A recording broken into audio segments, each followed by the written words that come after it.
আছে মা যমুনার জলে, এদিকে তীরে দাঁড়িয়ে অনাদি আদি গোবিন্দ ভগবান কৃষ্ণচন্দ্র। বৃন্দাবনে বালুরাশির উপরে দাঁড়িয়ে লালাকে ডাকছে, লালা লালা। এমন করে নিজেকে বিসর্জন করো না, পিছন ফিরে একবার চেয়ে দেখো, ভগবান ত্রিভঙ্গ বঙ্কিমে দাঁড়িয়ে আছেন। আর এদিকে লালা যেই না পিছন ফিরে তাকিয়েছে, অনাদি আদি গোবিন্দকে দর্শন করে সর্বকারণের কারণ স্বয়ং পূর্ণ ব্রহ্মকে দর্শন করবা মাত্রই ছুটে গিয়ে চরণটা জড়িয়ে ধরলেন। আর যেই না চরণটা জড়িয়ে ধরেছে, জগৎ শেঠ আর লালা দুজনে গোবিন্দ চরণ পেল।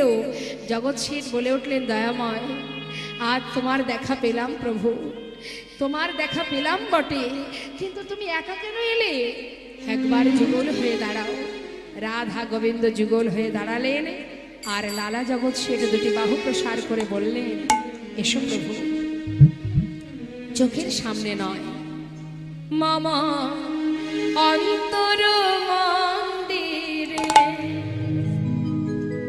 এসো এসো, মাধব কৃষ্ণ গোপাল এসো, মাধব কৃষ্ণ গোপাল। মম অন্তর মন্দিরে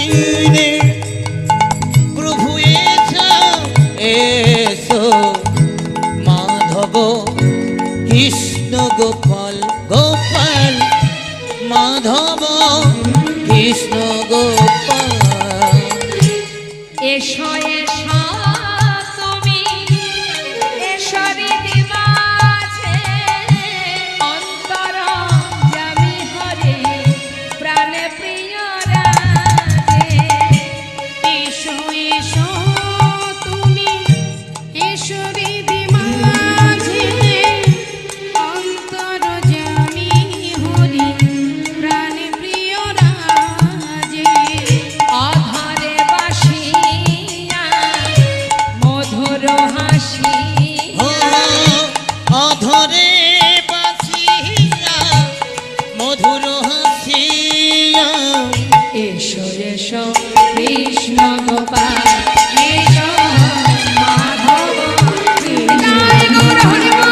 মম অন্তর মন্দিরে এসো এসো, মাধব কৃষ্ণ গোপাল গোপাল, মাধব কৃষ্ণ গোপাল।